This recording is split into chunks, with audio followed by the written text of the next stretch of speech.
કાચનો મજબૂત ગ્લાસ, એટલે કેવો મજબૂત એટલે કેવો ગ્લાસ આવે, તમે સમજો કે આખી એફઆઈઆર માં ગ્લાસ, કાચનો ગ્લાસ, મજબૂત ગ્લાસ, વજનદાર ગ્લાસ, સ્ટીલનો ગ્લાસ, આવું જ લખ્યું.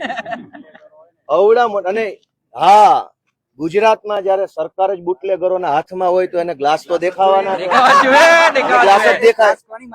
બુટલેગરોને તો ગ્લાસ જ દેખાવાના. બીજો વાક્ય વાંચીએ આપણે. બીજો એને પોલીસમાં જે લખેલું છે, તમે વિચારો કે હાલના કામના આરોપીએ એટલે કે ચૈતરભાઈ વસાવાએ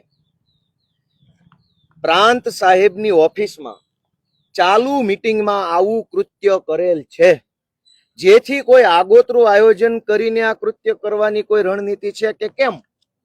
હવે આગોતરું આયોજન જ જો મારી નાખવાનું કર્યું હોય તો ગ્લાસ મારે, છરો મારે. પોલીસ હજુ એ જાણવા માંગે છે, અદાલતમાં એવું લખીને આપે છે કે આ મારી કાચનો ગ્લાસ ફેંકીને મારી નાખવાની ઘટના કઈ આગોતરું આયોજન હતું, મારી જ નાખવાનું હોય ને આગોતરું જ આયોજન હોય તો કાચનો ગ્લાસ મારવાનો, લોઢાન છરો મારવાનો.